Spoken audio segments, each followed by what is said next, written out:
We all underestimate the amount of randomness in the world. We underestimate the amount of volatility we will see in the stuff that we build. And once you come to accept that and work with it, you're going to make way better decisions long term. Welcome to Multifamily Insights. I'm your host, John Kasman, and I want to thank you for joining us for another great episode. Now, if you're enjoying the show, you know the drill. Leave us that rating and review. But if you haven't done so yet, or this is your first time listening, make sure you hit that subscribe button so you don't miss an episode. We've got a fun show today. We're going to be talking to Dan Barrett. The real estate landscape is changing, and you need to be prepared to take advantage of the emerging opportunities. That's why you should join me and other top real estate investors for the Midwest Real Estate Networking Summit, May 6th and 7th in Chicago. Now, you want to build the connections and partnerships that will help you scale your portfolio. Guest speakers include Jay Papasan, author of the #1 best-selling book, The One Thing; Ray Higdon, network marketing expert and author of Freakishly Effective Leadership for Network Marketers; and Tarl Yarber, Bigger Pockets contributor and the CEO of Fixated Real Estate. Now, join us for the Midwest Real Estate Networking Summit on May 6th and 7th in Chicago. Tickets are available right now at MidwestRESummit.com. Use promo code PODCAST to save on your ticket today. Again, go to MidwestRESummit.com and use promo code PODCAST to save on your ticket. Dan Barrett is the head nerd at AdWords Nerds and the voice behind the REI Marketing Nerds podcast and the AdWords Nerds YouTube channel. Dan helps real estate investors and agents get more deals done online. Let's welcome to the show, Dan Barrett. Yeah, thank you for having me. I'm so happy to be here. Cheers, man. Absolutely, Dan. That AdWords Nerds is a little bit of a tongue twister for me, but I was like, man, that's not as easy as I thought it was going to be to say. Why don't you give us a little bit more on your background? Yeah, man. So my background's a little bit weird. I originally started off, I was training to be a teacher, right? So I got a master's degree in history. I've got a master's degree in education, and that's what I was doing. I was working in public schools, ran after school programs for a long time. I was a paraprofessional. I was gearing up to be a teacher, and I got my first teaching gig, and that was great. But teachers don't tend to make a lot of money. If you've never been in that world, it's not where you go to get super paid. And I was engaged at the time and I wanted to get married and needed to do all this stuff. So I started freelancing just to make some extra cash on the side. And I'd picked up, some web design skills, some basic marketing stuff through high school and college. I was in bands, I was playing music, and you always need the guy that's going to make the t-shirts or is going to make the website or whatever, right? So someone's got to make the MySpace profile, all that kind of stuff. So that was always me. So I just decided to kind of take those skills and apply them to local businesses. And I realized about 6 months in that I was making more money freelancing than I would have as a full-time teacher. So I was like, oh, all right, well, let me make a jump and kind of see how this goes. And I did that for a while, just local businesses. I was working with dentists and pizza places. I had an ambulance company that was as a client. And I was doing okay, but I really wanted to focus on something. Like I really wanted to be the best at something. And I had a sense that for that to be true, I would have to narrow my focus pretty hard, right? I went down to a Tony Robbins business seminar. I put $10K on a credit card, which is more money than I had spent on anything in my entire life.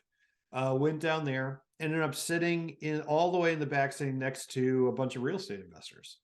So, we're having the whole conversation. What do you do? They're explaining to me the business model. And, I told them this whole thing. We're like, oh, I really want to focus on something. I want to be the best at something. I sort of came down here to figure it out. And I still remember this day. They said, well, hey, you should work with investors. Investors always need leads. And I was like, okay, that's it. It's a sign from heaven. It's going to be investors.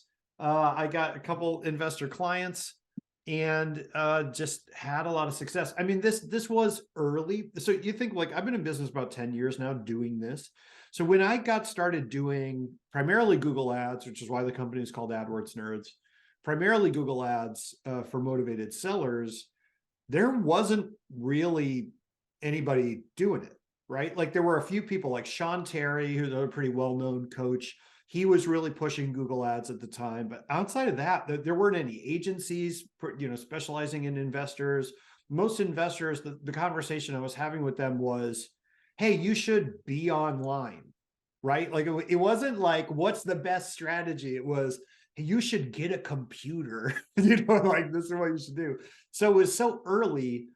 And I got started with this really, sharp focus. What ended up happening is you just, over the years, you develop this muscle memory sort of pattern recognition thing, right? So now it's like, if I jump into an account, in pretty much any market in the United States, I'm looking at a Google Ads account. It'll take me like 5 or 10 minutes to diagnose what the issue is, figure out what we would do to fix it. It's just that I've done this hundreds and hundreds of times at this point. And so that's really, I think what really sets AdWords Nerds apart is like, we don't really mess around. Like we have a very narrow focus. We do motivated sellers. That's what we do, right? For agents or investors, but that's what we do. We have a couple channels that we work in, and we crunch more data, crunch more numbers, put more stuff together than basically anybody else, because that's all we're doing all day, every day. And it's Dan, great stuff. Sorry, Dan, let me jump in real quick. I want to recap some of what you said, right? So you went from being an educator, going into, teaching, getting the master's degree, and realized you need to freelance to make a little bit of that money on the side. That freelance gig was making you more money than you were making as a teacher. So you decided to do that full time, taking on different clients. You went to this Tony Robbins event, realized from these other investors that this is where you really need to focus. And AdWords Nerds is born, right? So you said something that really jumped out to me, and I think it's true. You said investors always need leads, and that's true. And that's whether you are looking for deals, looking for capital. This business really is a combination of finding the money and finding the deal and marrying those two things together. And that's one of the reasons we always like to talk about marketing on this show, is because it's an essential element if you want to be a successful investor. So can you talk to us about kind of those early days and working with these investors and some of the systems and processes you started to put in place? Because to your point, you started this 10 years ago, where many of these people you were trying to convince just to have a website, yet alone to understand how to actually be, digitally efficient and kind of create the systems and processes and funnels and all that kind of stuff. So just kind of walk us through those early days as far as what you were building out, what you were seeing, and maybe progress on to what you see today. Yeah, there are a couple of big inflection points, I think, in the lifetime of the company.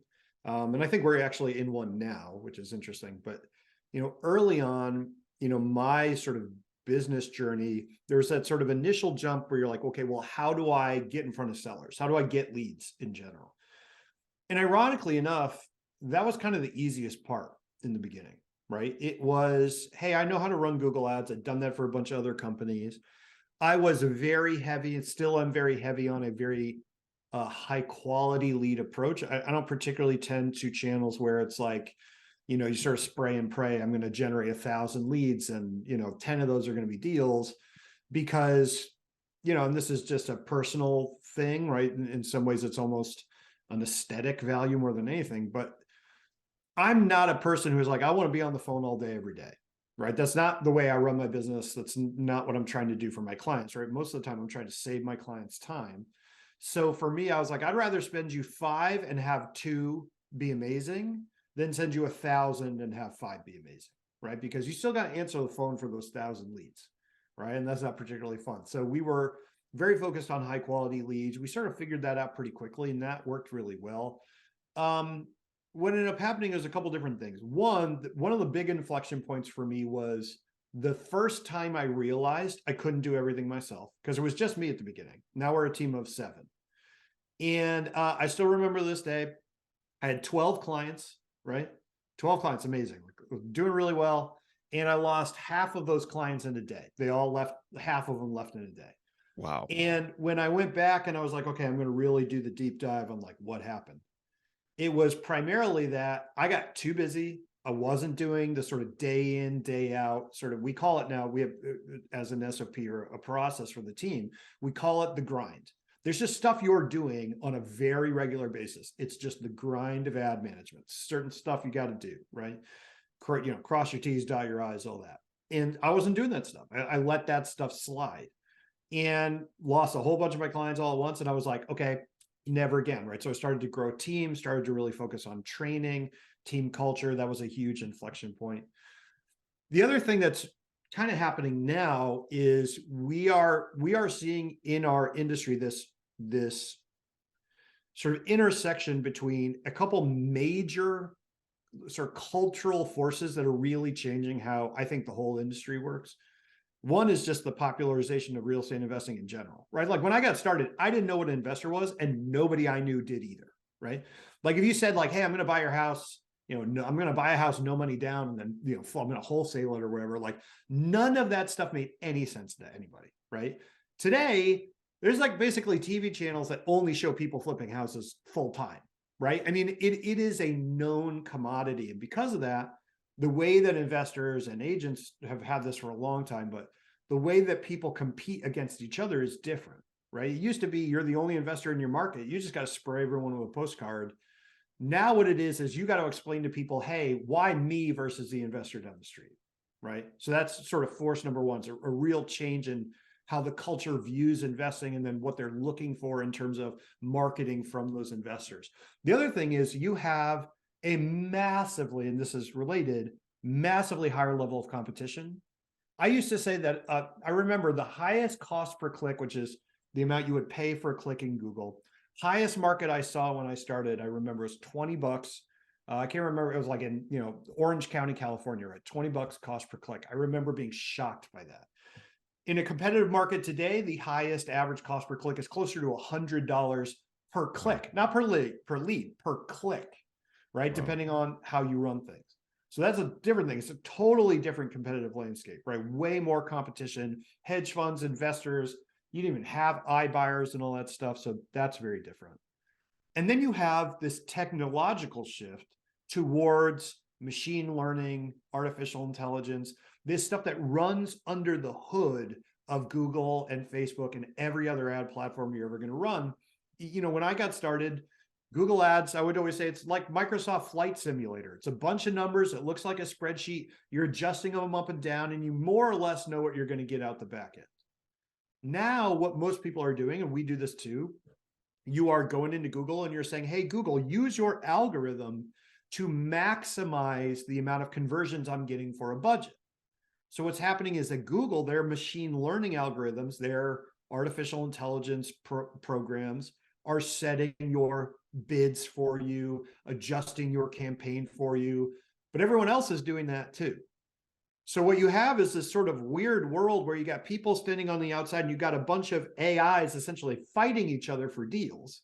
And that's a very different universe, right? So all those things intersecting make this period we're actually in right now very different, very interesting, very challenging, but ultimately, still profitable, but maybe riskier than it used to be for the average investor. So and I think you talk about those 3 points, right? The awareness, just the fact that more people are aware of what real estate investing is and that there are multiple ways to invest in real estate. And part of that is, like you mentioned, the mass media TV approach, but also the internet and being able to go on websites like Bigger Pockets and actually learning more about how this works, podcasts. And again, just being able to get this information more freely. But that awareness is one thing that's changed. The competition, which again, more people are aware, more people are interested in doing it. So competition's increased.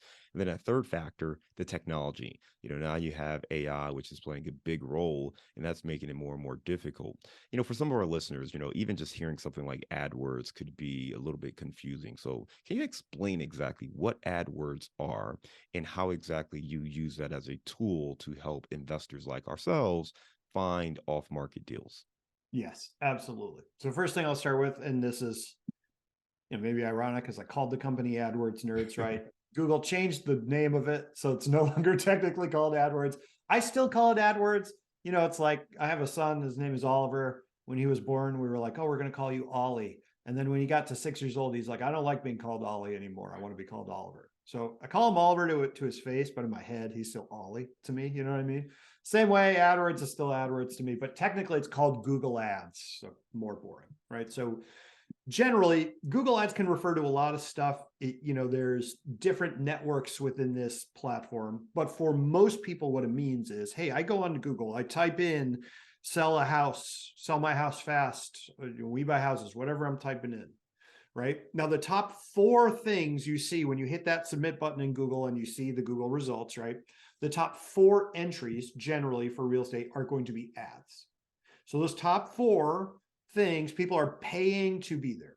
And the way that this works is when someone clicks their ad, they pay a certain amount that is determined by an auction. There's a market there. There's an auction happening on your click. If you click, someone's paying a certain amount of money for that click based on what they bid, what their competitors bid. Okay. So the nice thing about Google Ads, a couple different things, right? Like, one, you're only paying when someone clicks. So if you don't generate a click, you don't spend anything, which is nice. 2, you can start with any amount of budget. You can spend $1,000 a day, you can spend $10 a day. Doesn't matter, right? You can just set whatever you want. You don't have to pay to start, right? It's just you put your budget, you're paying when someone clicks. And the really nice thing about it is the amount of control you have or can have over who sees your ad, right? If I want to say, okay, I want people only in a particular market, only when they type in my exact brand name to see an ad, I can do that, right? I can only show my ad to that person. The example I'll often use is like for my own company, for AdWords Nerds, I'll run ads in Google sometimes to find investors that want to be our clients. I only target one keyword. I target PPC for real estate investors. That's it. That's all I target, right? So I don't show up a lot. I don't need to. I'm not trying to. That's not my strategy. I don't spend a lot of money in that. I might have a $10 a day budget, right? It's totally fine. I'm going to generate a client for me at a profit. I'm happy, right? So you have a lot of control over the specifics of it. But at the same time, you could run a national campaign tomorrow, run your ad in every single market. You could test a different market that maybe you want to invest in, but you're not sure of, right? There's all these sort of ways that it speeds up the rate at which you can approach a market, test things out. And it produces a lot of objective data. So if you're the kind of person that wants to use that marketing data, or you are working with an agency, they can really see like, okay, hey, this keyword's working, this landing page is working, this market is working, this zip code is working, but these aren't. Let's cut the waste. Let's focus on what works, right? So it's a very dynamic platform, a powerful platform, a focused platform, and still for us, the lowest cost per deal acquisition of any of the online marketing strategies, right? So you compare it to YouTube ads, TikTok ads, Facebook ads, LinkedIn ads, all the Bing ads, still the lowest cost per deal acquisition. And the thing that's really cool about that is that, when you talk about the ads, that user is going in there and they're typing something specific. So when you talk about the ability to target them, depending on what they're typing, you can kind of serve up an ad that hopefully answers or presents a solution to that challenge. You mentioned for yourself, you use PPC for real estate investors. So that that's someone who is looking for pay-per-click, advertising, and you are now positioned to kind of serve up a solution for that person. Yeah. For many of our listeners, and I know most of your clients are obviously looking for deals, right? You're looking for whether it be houses or smaller multifamily. What are some of the terms that people are tend to be looking for when they're putting in these search terms? Yeah, that's a great question, because I think probably one of the biggest misconceptions people have about Google Ads is that it's mostly a game of choosing your keywords, right?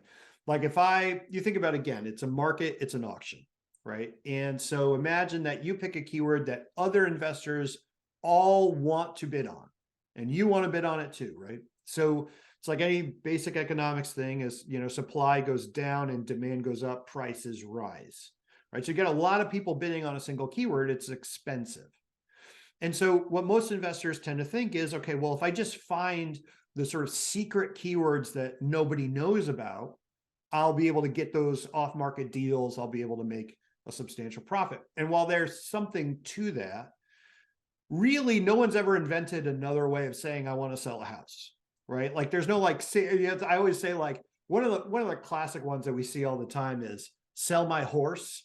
And I'm like, that's some of those people might have meant house, but they probably meant horse. It might not be the best, So what ends up happening is it's not so much a matter of, hey, can I find these weird keywords? You think about the keywords that just are you make any investor sit down and brainstorm what they think people are going to search for. It's generally going to be sell my house fast, we buy houses, We buy ugly houses. Google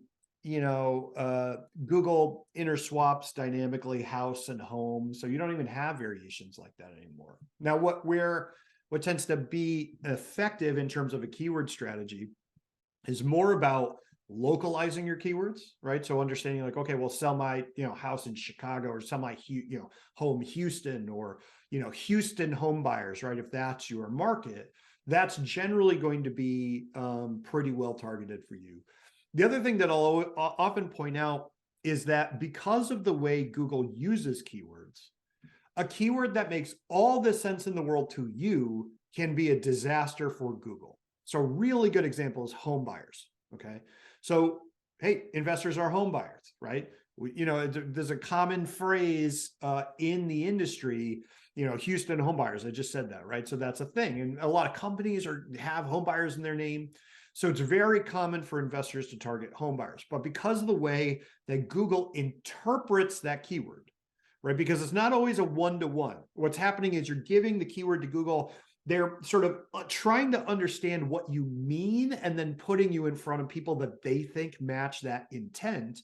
You get a lot of stuff like first-time home buyers, right? Or I want to buy a home. Now, buy a home and home buyers, like someone who's typing in home buyers, someone who's typing in buy a home, are very different. Like this person wants to buy a home and this person's looking for someone to buy their home, right? These are different situations, but to Google, they look the same. Or another one is foreclosure, right? Like if you start to mention foreclosure in a lot of your keywords, because a lot of investors buy people who are, buy from people who are pre-foreclosure, in foreclosure, whatever. What tends to happen is you get lumped in with a lot of legal services, right? So you start competing against lawyers who are helping people through foreclosure, right? And it just gets messy. So part of it's just, one, don't overcomplicate it. You basically know what people are typing in, right?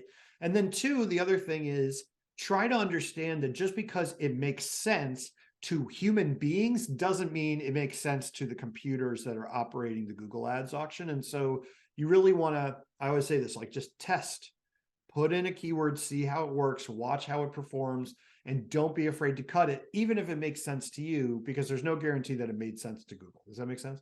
It makes a lot of sense, Dan. I appreciate you breaking that down because, I think people spend a lot of time trying to find those magic keywords. And unfortunately, there is a bit of trial and error that comes into it. And I love your point that, just because something makes sense to you, and even if it does make sense to the other end user, it may not make sense to Google because of the way they interpret it, especially since the words are going to be very similar. So just really understanding what it is you're doing, testing it out, and working with people who have a little bit more experience and a little bit more time trying and trying different things here. That's going to help you out there.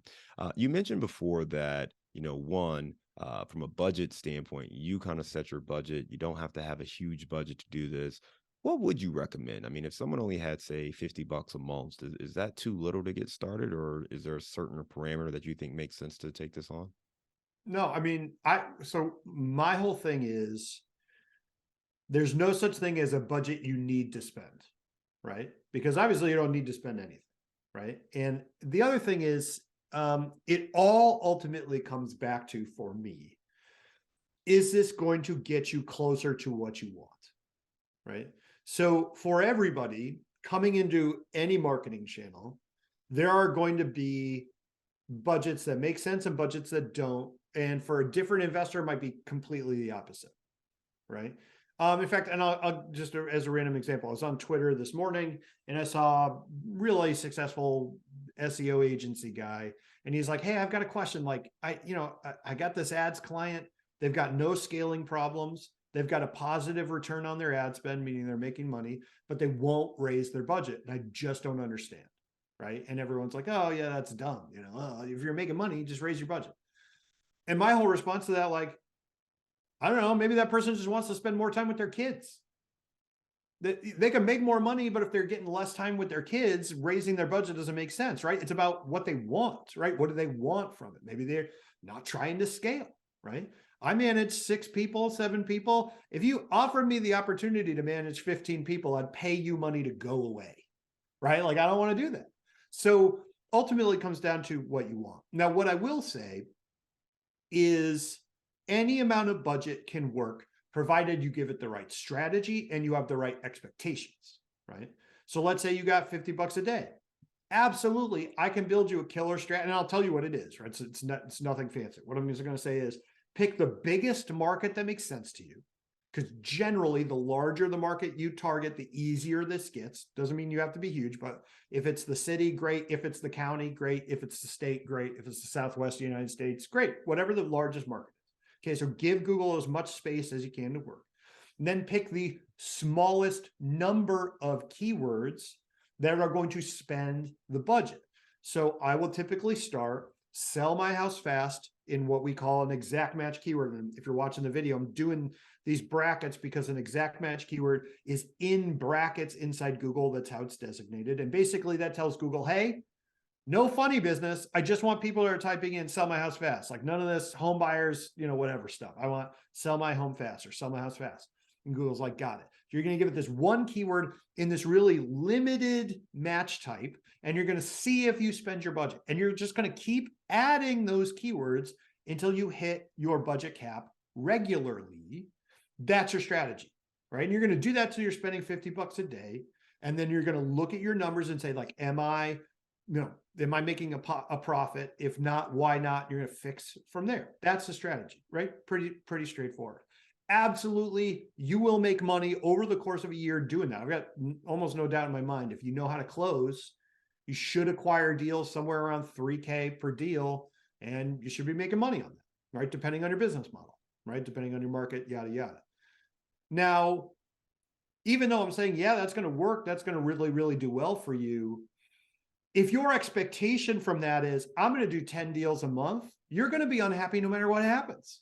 Right? You're going to get 3 times ROI on your spend and be angry because you didn't get 10 deals a month, right? So there's a budget for every strategy. There's a strategy for every budget. I very much believe every investor should be involved in the channel in some way. You don't have to hire me at all, right? But do something, experiment with it. But also you got to make sure your expectations are in line. So here's the rule of thumb I give people to say, like, okay, are your expectations, are they in line, right? First things first, I always say, you don't budget what you can't afford to lose for 6 months in a row. And that's not because I think you're going to lose your money for 6 months in a row. But if you budget, you do this thing where you're like, hey, I'm going to put my life savings on the roulette wheel. And when I hit, I'll reinvest in the kids' college fund. Like, no, don't do that. Right. You got to be able to withstand the risk, right? So you got to budget an amount that's safe for you. In my head, the way I calculate is could you lose it for 6 months and be okay? All right. So there you go. That's your budget. Then step number 2 is saying, all right, if I'm averaging, here are the national averages to think of. Lower cost market, less competitive market, about $100 to $150 a lead. Okay. And you should be closing 1 out of 12 to 1 out of 20. All right. So you can sort of figure out the math. More expensive markets can get closer to $300 a lead. So you're in Houston, you're in California, Silicon Valley, whatever, you're in some of these really competitive markets, you could be closer to 300. You should still be closing 1 out of 12 to 1 out of 20, something in that range. So figure out the range of your cost per deal acquisition and say, okay, if I got, let's say, 10 bucks a day and I'm getting $300 leads, that's a lead a month. It's a lead a month.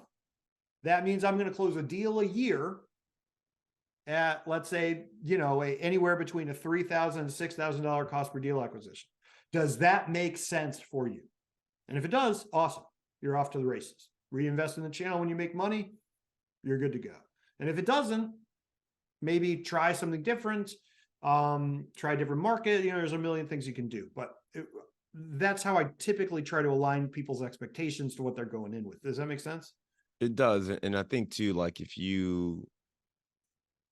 implore you to play that back, if you had problems following what Dan was saying, but play that part back, hit the rewind button and listen to it again.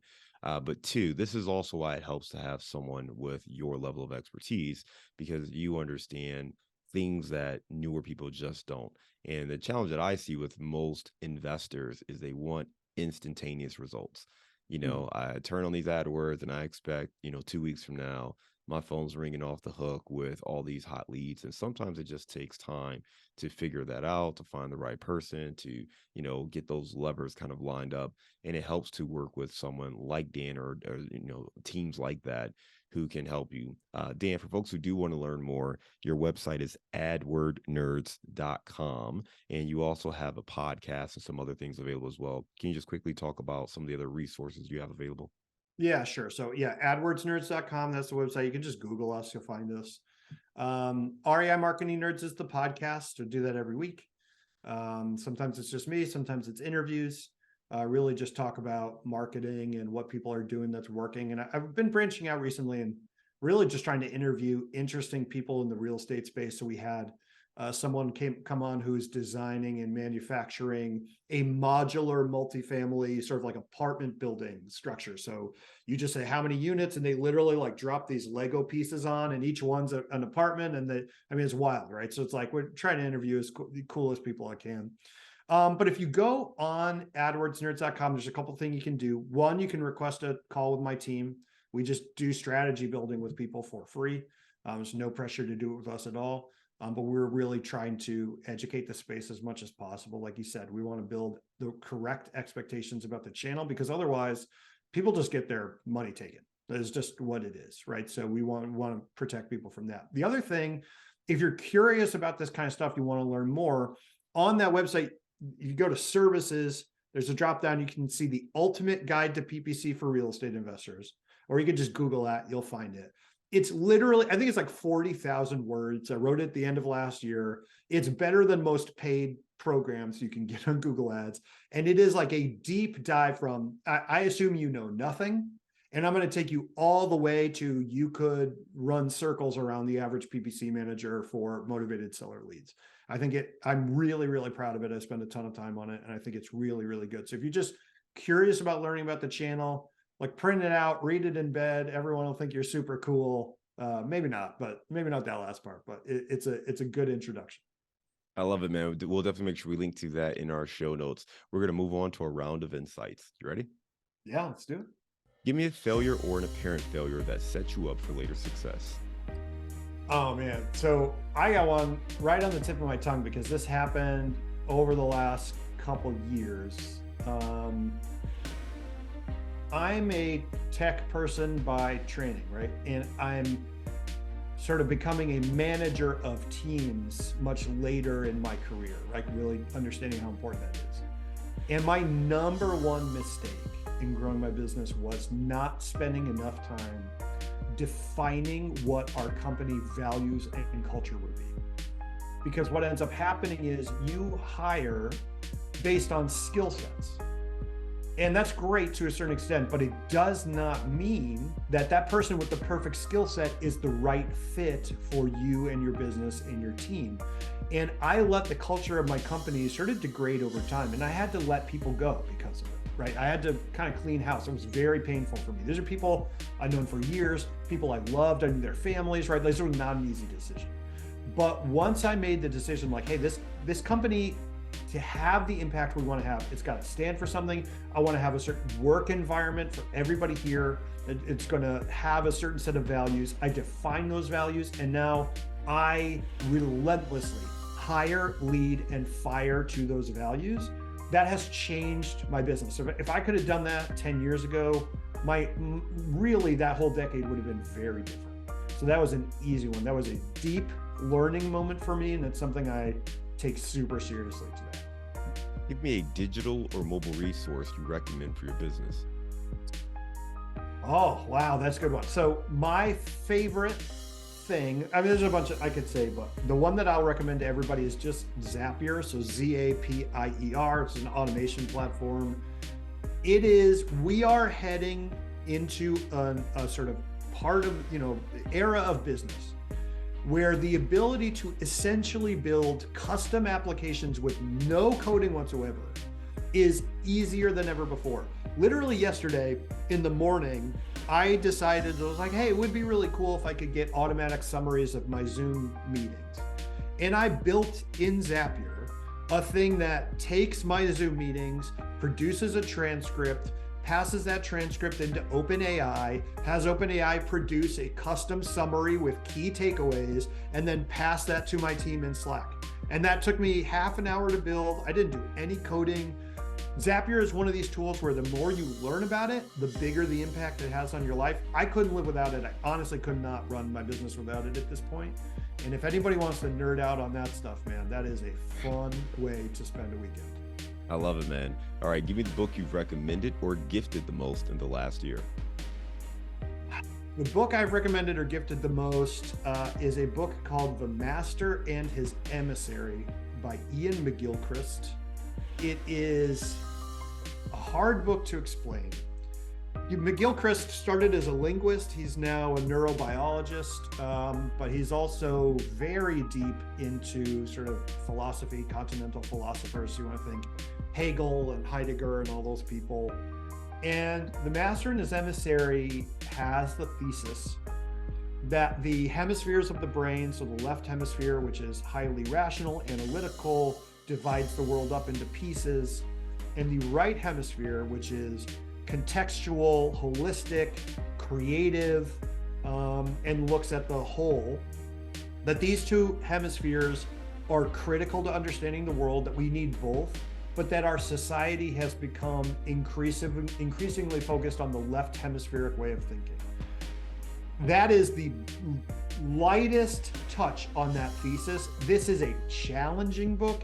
It is a book I have thought about. I read it about 2 years ago for the first time. I have thought about it without fail every single week since then. It profoundly changed the way I saw the world. Once you have that mental model, you will see it everywhere. I've never heard anybody talk about anything like this. So The Master and His Emissary, like I said, if you're not like super deep into philosophy and neurobiology, that might seem like hard to get into, but it is an incredible read, and I highly recommend it. What's a daily habit that helps you stay focused on your goals? For me, I am journaling in Rome Research every single day. Rome Research is a note-taking tool I use on my computer. There's a couple different apps like it. But essentially what I am doing is journaling my thoughts, sort of free form, talking about what's on my mind. Rome allows me to create a network of those notes. So for example, let's say I'm like, hey, I was on John's podcast today. And then 3 months from now, I think of you and I type in your name. I'll be able to see any note I ever took that referenced you. Same thing with any other part of my business, right? So I use it constantly, and I'm constantly returning to it, finding things that I thought a year ago that I'd completely forgotten. That process of externalizing your thoughts and then returning to review them is, I really believe, life-changing. I think it's profound. It's not just a way of getting my thoughts down. For me, it's a way of engaging with my past self in a way that I just couldn't do otherwise. So that's a big one for me.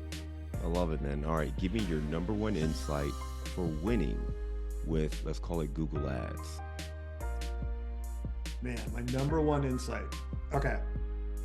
Here's my number one insight for winning with Google Ads. And the good news is that it applies to a lot of stuff. But the human mind does not understand volatility. We don't. The human mind thinks in straight lines. If we see a trend line that is going down, we assume it will continue to go down. And if we see a trend line that's going up, we assume it's going to continue to go up. But statistics essentially dictates that in any system where you have volatility, like the stock market, your body temperature, and Google Ads, right? Anything where you have volatility, there will be extended periods of time where lines trend upwards or downwards, where over a larger time period, they do the complete opposite. And so one of the things I relentlessly train my team on is that just because you did something and then something happened doesn't mean that those two things are causally related. Volatility is real, it shows up, things are random the vast majority of the time. right? And so you gotta be comfortable with that volatility. You could do a standard deviation analysis and say, how likely am I to see a drop of this, magnitude? You can do that. You can try to wrap your head around it, but it's an intellectual discipline. Because what happens is our lizard brains, what happens is we see a number go up or down, and we say yay or boo, depending on how we think that's going to impact us, and we make terrible decisions based on that information. This is true for investing, right? It's true for Google Ads. It's true for your relationship, right? You're gonna be in a relationship with someone and love them one day, and then the next day be like, God, this is horrible. And if you extrapolate out from that, instead of backing up and looking at the whole, you're gonna make really weird decisions that are going to make you worse off. So what I always tell people is, we all underestimate the amount of randomness in the world. We underestimate the amount of volatility we will see in the stuff that we build. And once you come to accept that and work with it, you're gonna make way better decisions long term. So that's all right, Dan, you are in Connecticut, and we're gonna lighten up the mood here, but give me your favorite place to grab a bite to eat. Man, all right, my favorite place to grab a bite to eat in Connecticut, there is the one that jumped immediately to mind in West Hartford. If anybody's ever in West Hartford, there's a restaurant called Song, which is essentially sort of traditional Chinese, not exactly street food, but lots of dumplings, all sorts of stuff. They are absolutely incredible. And if you're like me, you grew up, I grew up in Glastonbury, Connecticut. There's a place called Wang Palace. Bless Wang Palace, a wonderful place, but it's like Americanized Chinese food, you know what I mean? Where you get the fried rice and the carrots are like all exactly cubes, that kind of thing. And they're all in there with the peas or whatever. Eating at Song, it completely blew my mind. And if you're ever around here, first of all, let me know. And then second of all, go to Song. It is awesome. Small group owns it, right? There's like basically family that works there. They are awesome. Highly recommend it. So Song in West Hartford. Dan, appreciate that. Listen, we had a great time talking to you today. I love the fact that you talked about your journey transitioning from being a teacher to a freelancer to ultimately building up this business, AdWords Nerds, and giving us the insight that, really this is a little bit of trial and error, but we also have to recognize that, there's volatility. So you want to try some things, don't necessarily throw everything into that one strategy because maybe it worked for a different reason, or maybe it didn't work for a different reason, but recognizing that there is some trial and error involved.